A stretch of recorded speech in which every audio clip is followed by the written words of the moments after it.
The COYGIG Pod on OTB Sports in association with Cadbury.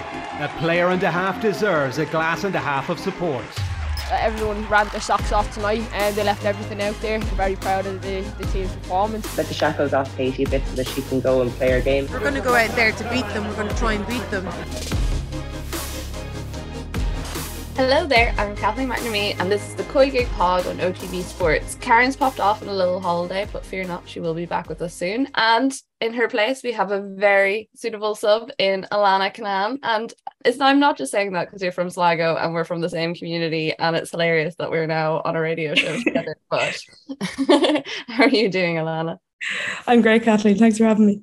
Yeah, well, there's been lots of exciting football. And we're obviously at like the kind of peak time in that we're going into the semi-finals.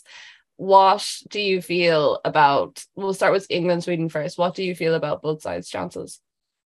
Yeah, I think it's kind of funny because usually at this kind of stage of the tournament, I guess you always have one upset and we haven't got that yet. So I'm kind of wondering, are we due it? Yeah. I'm not sure which one we're going to get it in, but you know the way, like basically all the ones everyone suspected to get to the semi-finals have gotten there. And even that feels kind of ominous in that regard because it's like, geez, that usually never actually happens. Usually there's one big kind of upset, but I'm not sure will that be in England, Sweden. I know, I suppose all the media pressure will be on England, but I think the win they had there will against Spain, the 2-1, will be such a big mental thing for them because, okay, physically they had to go the extra miles and the extra time, but they also have the 2 extra days to rest up from that in comparison to the other teams. And also, as I say, the mental, I suppose, side of that, the justice that will do them in that regard, I think it's going to stretch them into it because when all the chips were down, I guess, they really come up trumps and it looked like, you talk about there not being an upset, but that game probably looked like the one match where we might have gotten a bit of an upset. But if they done it would have been like class to see them go through. But also, England just managed to pull themselves through it. And like, I suppose with Sweden, you've seen so little from them that puts a lot of faith in that they can actually go to the next level. I don't know if that's how you feel, but like I tipped Sweden at the start to be like one of the favourites for the tournament. Fair enough, they're in the semi-finals now, but like they haven't really shown all that much. Like they've been really disappointing in general. Yeah.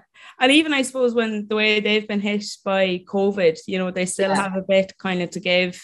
But I think as well, the England result, especially like you're saying there, when it looked like they were going to go out and then Weekman was taking off all the big names, I was like being like, oh my God, I don't understand why she's taking off all these big names. But this is the thing, like it's working out for them. And even the way she sticks to her team and then that's that, a lot of people are giving her a bit of criticism for that, saying she should maybe like twist a bit on it and make some changes. But yeah, when she was taking off the big names and putting on other players, it worked out for them. I mean, those were the exact players involved in both the equaliser and the winner. So yeah, I think you can really see the morale boost that gave them, especially at the end. And I think they'll have taken a lot from that game. Sweden, as you say, I think we're yet to see kind of the best of them, I guess. I'm just not really sure because they're a hard one to call in that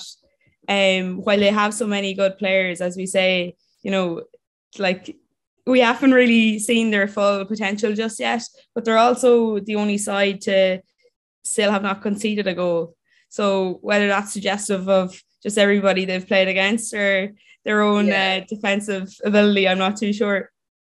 And what do you think about, so say like the game the other night against Belgium, they got quite a lot of criticism, like some of their bigger players got a lot of criticism. The Fridolina Rolfo was one that people were saying wasn't really performing up to the normal standards you expect from her, especially as someone who plays with Barcelona normally. But then you did also have the fullback crisis with the fact that they both had COVID, they were out. She wasn't able to like get up the wings in the same way that she wanted to do.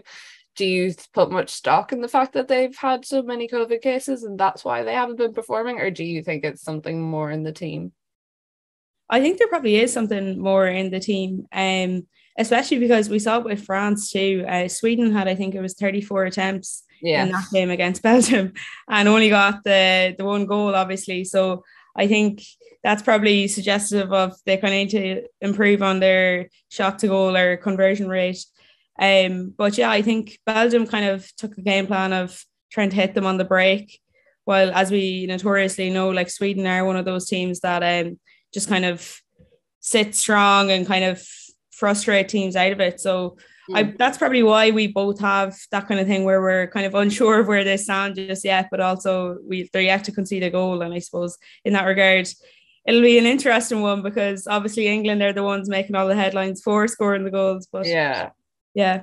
And you said about Wiegman getting a bit of stick for sticking to her starting 11 and not really moving from it. And like, to be fair, whenever she's brought on Alessia Russo and Ella Toon, they've been incredible substitutes. But do you think that they maybe deserve that starting chance? Or do you think the formula is working so well for her, don't change it, especially coming into like a semi-final? Yeah, I think stick to the way it's going for the minute, because as you say, when she was bringing off Mead and Kirby and everybody, I was thinking, oh my God, like I don't understand how they're going to kind of kick on from here. But they did, and they obviously believe in that system. I think as well, like, who do you take out is the other thing, because you could argue you could take out Ellen White and put in Alessia Russo, like that's the thing. But I suppose she'd make any other team, any other Euros team, I think, like an England's record goal scorer. I think it'd be a big call to drop her just yet. Now, obviously, as you say, Russo has been a sensation, but yeah, I don't think I'd be dropping Ellen White just yet. But if you look at her, like her club form and her international form, like she got the brace, but she hasn't had the best run of form. Like, I think she had 11 goals and 7 assists across like all competitions last year, whereas Russo had that alone in the WSL. Yeah. So, and we know Wiegman isn't afraid of making those kind of bigger calls. I mean, you look at the fact she didn't bring Steph Horton and she gave the captaincy to Leah Williamson. That always shows to me, I think, that she's not afraid to change things up.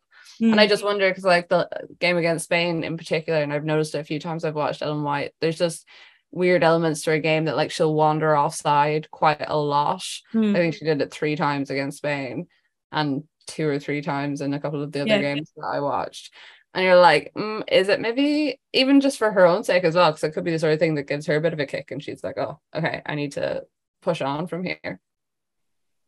Yeah, I just think she's been so adamant and sticking to that team. I don't think she's going to change the formula. I understand the argument for throwing them in, but I just think when they need that extra push, Toon and Russo have given them that. So I think maybe they're better kind of hold off. And then if they do need to kind of kick on a bit more, they'll kind of do that later on. I think as well, though, often White does kind of play a bit of a role in a sense, because she kind of takes the attention away from the rest of them when everyone's focused on her kind of way. Yes. So I know what you're saying. Sometimes it kind of drifts into offside territory, but there's other times, if you look at what she does off the ball, it's probably one of those things people don't probably notice as much, but I think it plays a massive role in that it gives other people in the England team opportunities to kind of drive through a bit more.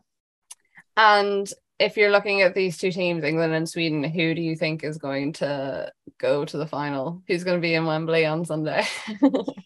Yeah, that is the all-important question, isn't it? I think England definitely have some work to do, because, you know, Spain, I think, could have exploited them a bit more on the set pieces. I don't think they were as clinical as they could have been in that regard, because they had them kind of under pressure when they were on the break. But I think, they should look at the dead ball a bit more. And then Rachel Daly as well. I know she came under a bit of fire. I think it was Castillo, left her for dead there. But I think, like exactly. Video of her literally being left on her butt. Yeah. So I think I saw a tweet. It was like, someone called the police. There's been a murder here. She's absolutely left for dead. But yeah, it's that kind of thing. Like, if they're to sustain it out against Sweden, they need to kind of plug those holes, because as we know, Sweden have such quality, and they'll be quite familiar with England as well, with 6 of their players obviously playing in the WSL as well. So yeah, I think it will be England. If that's a big call or not, I'm not too sure, but I just think with the momentum they'll have now off the back of that Spain win, and as you say, we haven't seen the best of Sweden just yet, but I think I'm going to tip England on that one. And who do you think is going to be the stand-up? Like, who's going to be the player that makes a difference for both sides? Yeah, it's kind of hard to tell as well, I guess, and that, as we're saying, it depends on how they play and stuff. Like, you look at it depends how they kind of set up, I guess. Played out of the match against Spain, but has been phenomenal like the rest of the tournament. Yeah, I think it's kind of dependent on how they kind of go for it, because obviously England have kind of been frustrated when even against Spain, like they're kind of the ones without the ball. So when the other team have the ball and have the possession, England kind of get a bit stuck. They're like, oh God, what are we going to do here? And then they kind of have to run the wings. But I think, yeah, like Sweden are notoriously a defensive team. So I'm not too sure really who's going to be the standout. I think I'll be waiting to see on that one. And then obviously the second semi-final is Germany versus France, which is a tasty tie, I will say. I'm looking forward to that one. I've enjoyed watching both teams play, and I feel like they play quite differently, or like they'll like play off each other quite well. What have you thought of Germany and France when you've watched them so far this tournament? Yeah, I think Germany have been quite consistent in all their games, really. I think correct me if I'm wrong, I think they're the only side to have won all their games in just the 90 minutes. Now, they brought the last one down to the absolute wire on that one with the added time winner. But yeah, they've been really kind of getting the job done without much kind of chat about them, I guess.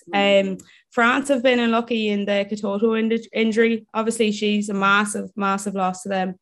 And I think that could kind of really be the difference. I saw the Euro team sheets came out the other day, and like they send them to the journalists at the start of the day, and the team sheet that they sent out had Katoto starting at right back, and everyone was like, it's a bit of a weird position change. Yeah.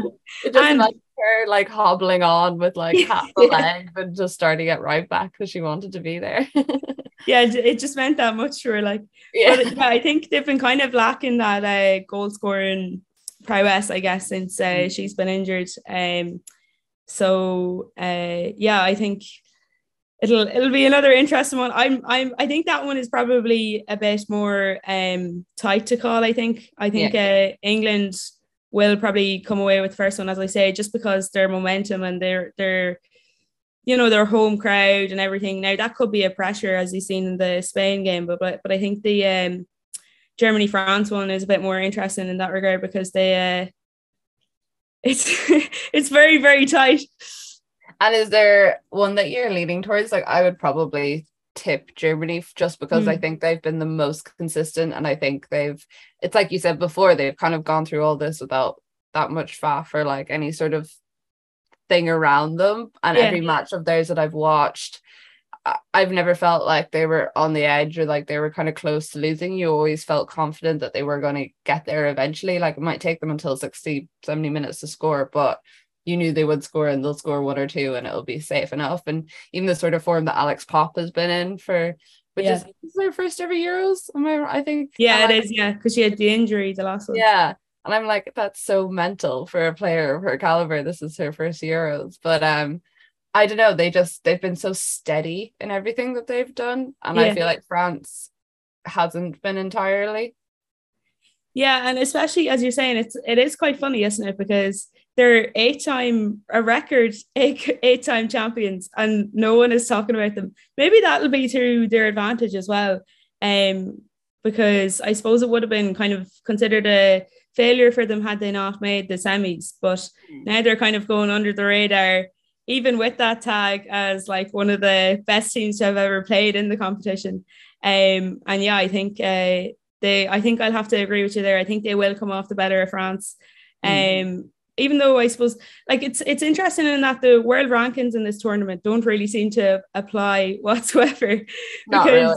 Yeah, it's just Sweden and Belgium, like they were ranked second. They're the highest ranked team in the tournament, and Belgium were like 19th and fully put it to them for most of the game. Yeah, and it's just gone out the window like since the tournament has started. But I think you kind of have to appreciate that as well in one regard, because while we know these teams and they're kind of best players, you're getting to see kind of some people you wouldn't be so familiar with, and some of those are the ones making all the headlines, I guess.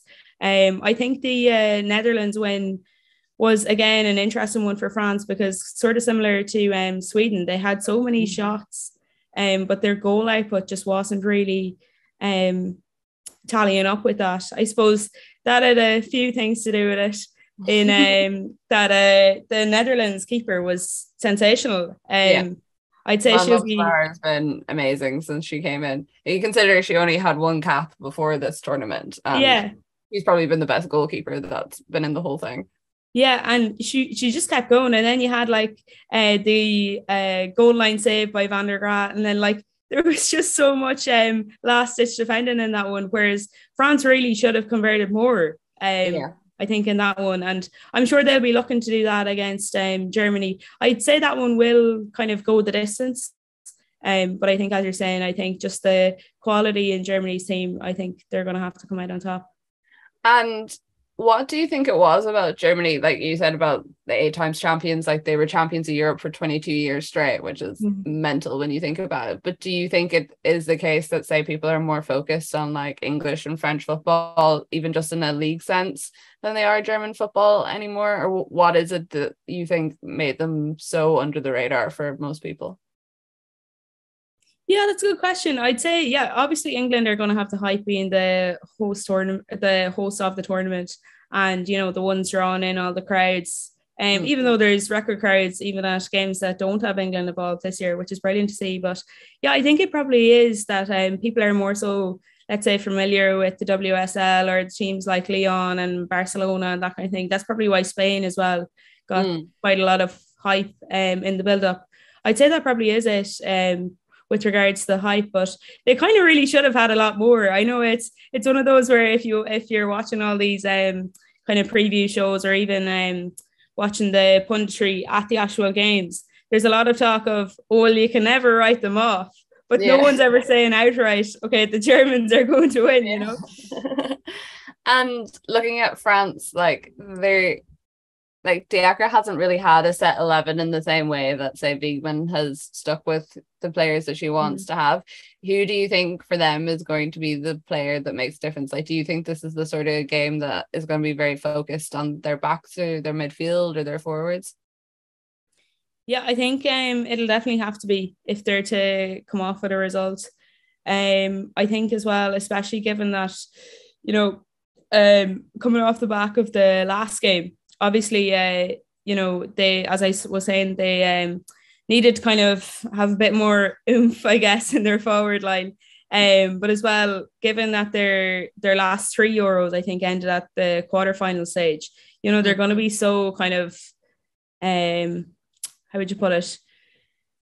I suppose ready to push on from here and just throw everything they have at it, and see what they can get from the Germany, because like everyone knows, Germany have such a consistent and kind of, you know, put together side that if they are to do it, I think they'll have to bring something kind of different to the table. I'm not really sure what you'd put that is, but like, as we all know, their strength is in their attack. I think a lot of the pressure will probably fall on Diani in the absence of Katoto. But yeah, I think they're kind of they're very young in that side too. So maybe that will be to their strength, and that they'll kind of just go at it and give it everything they have.